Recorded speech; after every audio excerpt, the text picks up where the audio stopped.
I'm trying to like contain this. To gain weight here, you have to be eating a lot of meat, and that's why people think that you're rich when you do finally have like a gut like or something like that. That's why. Cause you eating good, cause they don't think you eating bad. That's why kids run to me like, oh yeah, that guy. That guy's got the bag. Right. So people think looking from the outside in, they watch us and they think we're eating good. That's why we're all big. Like we have too much food and abundance. No, we're not eating mangoes and drinking sorrel and stuff, and we're eating all this refined sugars and stuff. And there's no way to really get around it. Turn it down, baby. Thank you.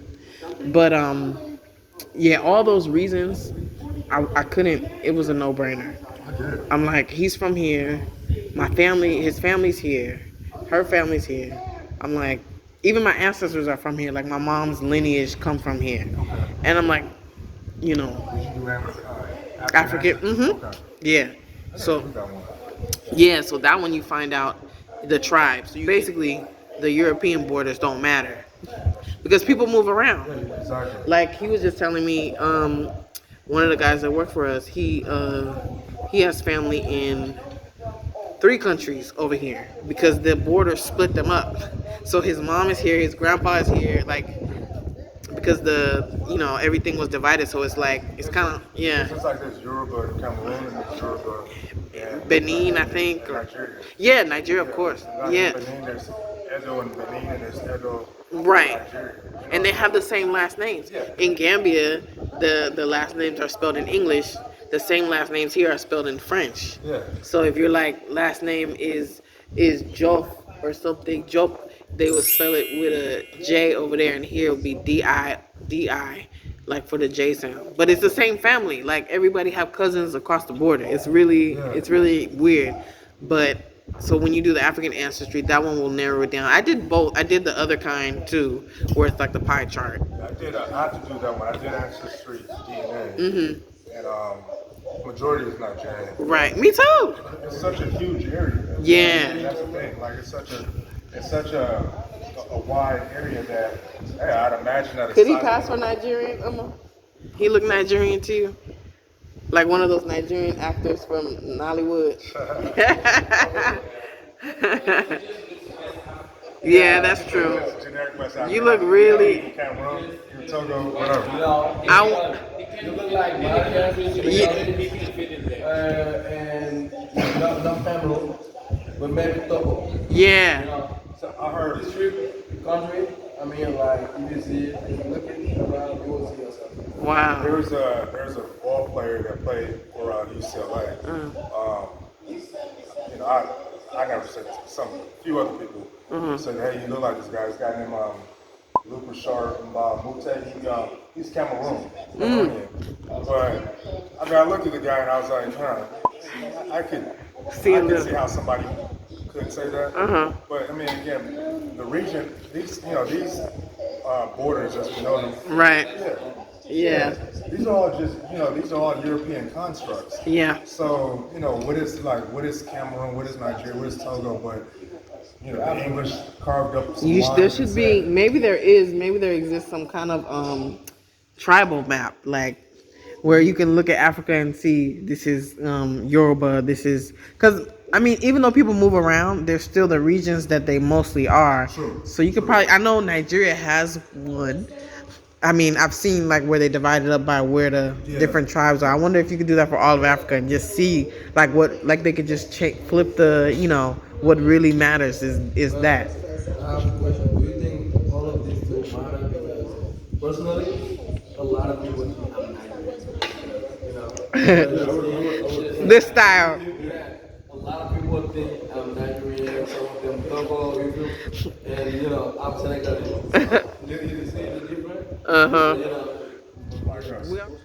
You go to New York, you go to Miami. Miami, blue eyes, green eyes, speaking Spanish to me with a pointy nose, like in the airport. I was like, see, they don't care Because in Miami and New York, Cuban, Puerto Ricans, again, Dominicans, all throughout New York, you have Panamanians, Hondurans, so there's a lot more representation there.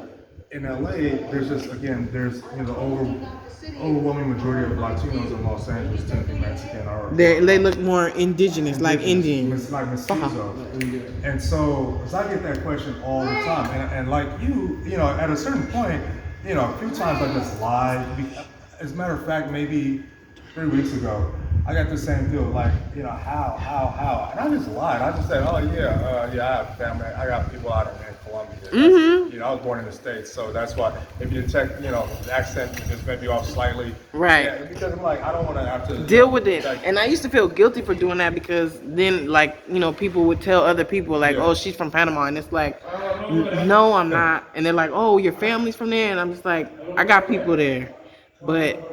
Yeah, but I learned it in school, and so when D Smoke said, he was like, I learned it from where I grew up. People speak Spanish there, and I was like, that's what it is. It's not just that I learned it from school, because everybody took it in school. I learned it from Telemundo.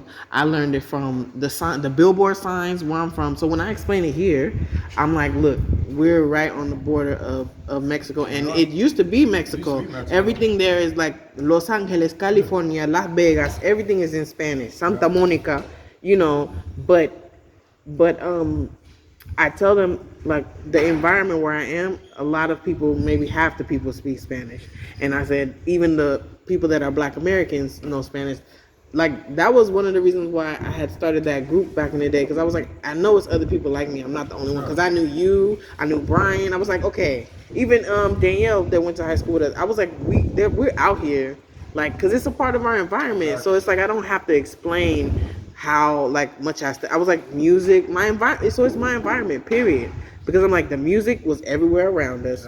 A lot of people notice once they leave and go on vacation to Mexico or whatever, they speak Spanish too. They just didn't know that they did, because but they understand it, and they, so I love that D Smoke explains it like that, and kind of in an unapologetic way that makes me feel like, okay, it's a lot of us there, and that's part of where we come Mexican from. Influence and Latin influence is in our culture. My mom made enchiladas since I was a kid. I didn't know there was Mexican food. I had no idea. It was just something we do. And I'm like, I don't know where she got it from, because, her family's from Texas. But that was a part of the culture. And so, I'm here. I have my Cholula hot sauce. Yeah. Did you buy it out here? I know my cousin brought it, but I brought me some tahini from home too. Like the stuff we eat, the fruit guy with the coconuts and you put the tahini on it, like all that stuff. When I went to Panama, they was like, oh, give Aisha her, hay que darle su picante, because she like it spicy. I'm like, y'all don't eat spicy here, but that comes from the culture that's there. Some mesquite, like some raspados. Like, I mean, that stuff. They got a Mexican spot here. They got elote. Yes. Dude, it's a guy from Lebanon, right? But he grew up in LA, and the Mexican people was teaching him. The Mexican mamas was teaching him how to he make tortillas and everything. Salma Hayek she's a Lebanese Mexican as well. What's her name is Lebanese and Colombian. I think they're everywhere. Shakira. Shakira, yeah. That's true. Salma Hayek. That's why her last name is Hayek. Yeah. I thought it was like an indigenous name. I think the president of, is it El Salvador?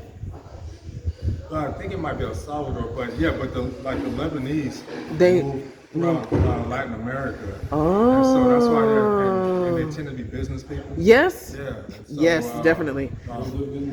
Yeah. I see that here. You will see all the Lebanese. We passed by a Lebanese restaurant while we were out at Dakar. Yeah. I tell you, so we were just about to talk about travel, and how has travel impacted you? So the first time that I traveled, we'll try that. Got it? All right, there you go. Okay, ready? Yeah, let's go. So the first time that I traveled, I went to Puerto Rico, and I was invited a year prior by a college fellow athlete. She didn't even play the same sport as me, but because she spoke Spanish and my Spanish was decent at that time, I reached out to her. For this one. Wrong one. Move it. But On side? I got a follow up. But because she was so open, she was like, come to my family's house. I'm taught that people say stuff they're being nice. They don't really mean it. It's probably just something to say. Oh, Or if that's they're probably really not being that working. nice, it might be something that they want from you or whatever. So I didn't pay no mind. The next year she said, you can come to my family's house, like for real. And I'm like, we don't know each other that well, like, you know, but she invited me. Her mom, I stayed at her house. Her mom cooked for me. This is when we became friends. When I got on the plane and flew to Puerto Rico, like for the summer. And I'm like, you just feed anybody? Like your mom just let you bring people and she feed them? She don't see it as a burden or a chore? Or... And that was my first time seeing that. And she asked me, why in America you guys so eager to move out of your parents' house? And I'm like, because they won't let you be free if you don't. Like they won't let you do what you want to do. They won't, you know, they won't see you as an adult. And it's a hard world out there. They want to make sure that you can survive on your own. But I'm like, why do y'all stay? Like even some of y'all get married and you stay. Like how can you do that? Like, you know, so we were trying to understand each other. Fast forward, I started going to Panama. Somebody I met there, I met in LA because they spoke Spanish, they were on vacation, invited me to their house. I didn't go to their house. I went to a hotel with my friends. We were looking for a place, like a real nice club to go to that wasn't like tourist people. Because I'm like, I see them every day. So you're like, call your girl. I'm like, she's not really my friend. Like, you know, I called her. Her dad, her 3 sisters, her cousins came pick up me and my 3 friends. Took us to the club, took us to their house, fed us like fish and plantains, like, and I'm like, so wait a minute. People do this in other, I'm like, what's wrong with us? We're not hospitable anymore. They got the Southern hospitality like a little bit. But Puerto Rico. Yeah, Puerto Rico and Panama. Both different places. It was the same treatment. I'm like, they cooked for you. And I'm like, this is the city. Panama City, people are like hustle and bustle too. But in Puerto Rico, I was in San Juan. It's the same thing. It's not like a village or nothing. Like they working, they doing their thing. But they were able to extend that favor. I've been to Haiti, same thing. I stayed at my homegirl's, not even my homegirl. I met her at the Miami airport. Oh, you met her at the airport? At the airport. That was the first time I seen her in person. She was like, come, anybody who want to come to my country, I'm going to visit my dad. I stayed at her dad's house, had all the strict rules and all that stuff. Like I'm grown and, you know, but, and I'm like, this is a thing. Like we the ones who don't have it right. Like we don't eat together. We don't eat healthy meals, fresh meals, coconut water and all this stuff. I'm looking at my friend's dad. He was in his 70s lifting weights and stuff. And I'm just like, okay, you know, they say this a poor country, whatever, but they living better than us. I hate when I hear that. And as I've been down, I was in Medellin. It's a little area called Comuna You hooked me up in Medellin. Oh, that's right. Yeah, that's right. Yo, shout out to shout out to Marcela. Yes, we out Marcela, ¿cómo estás? You know, and I was over in this area, and it was just like, and I was, you know, area basically it's, you know, impoverished area from a financial perspective. Right. But I was like, as I looked around, you know, I'm seeing kids running around. Kids are happy. Yep. I'm like, they have community. They have love. I'm like, they have food. You know, they're breaking bread with each other. Everybody's Black people, we the coolest, we the baddest, we the flyest, we the realest. I love y'all. Peace.